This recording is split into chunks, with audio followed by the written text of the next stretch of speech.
we just got hit with another half a point rate increase by the Bank of Canada. We're getting hammered here.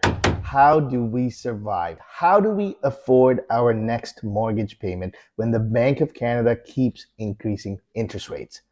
Today, I'm going to talk about a couple of options you have that you should be utilizing if you are struggling to make payments. So the Bank of Canada dropped another hammer on all of our heads.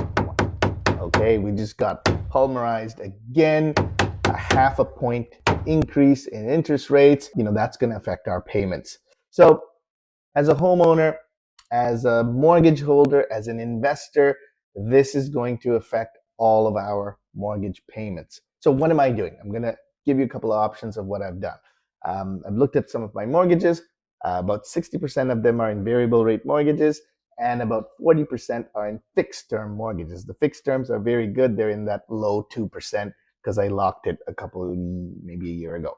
But the variable rate mortgage are now almost 6%. They're touching 6%. So what are our options? Okay. So the first one that you're going to do, you're going to give your bank a call, and they are allowing homeowners, mortgagers to increase their amortization back to the original contractual term.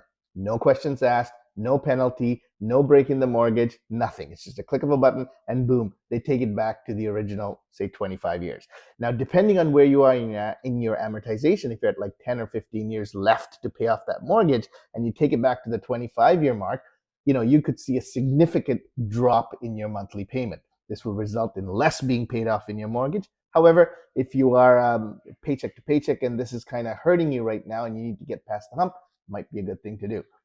The second option that you'd want to consider is to set up an emergency line of credit.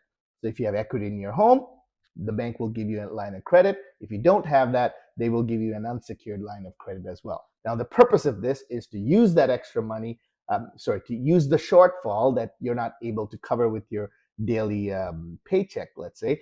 You're going to use your line of credit to help pay that mortgage. Very important, and the reason you're doing this is you don't want to miss any mortgage payments. You don't want to pay less. It will hurt your credit, and if you miss too many, the bank will seize your home. Okay, so do not miss any mortgage payments. And if you're considering locking into a fixed rate mortgage, okay, so me personally, I'm going to ride this out. I do believe rates are going to start to come back down. We are seeing evidence of the 10-year rate start to come down. So what that means is in sort of the midterm, I think, as we hit Q3 of next year, Q4 of next year, we will start to see interest rates steadily come back down. Hopefully, okay? This is what the experts are saying. So I would ride it out. And, once rates come back down, then consider locking.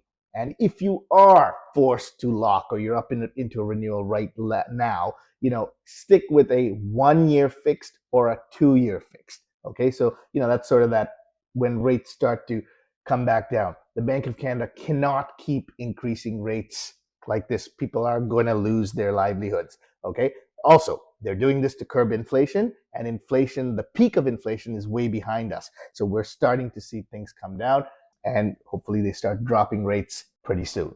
If you have any questions or comments, please drop it in the comments below. I'll try to get back to them, or you know where to find me. Who you work with matters.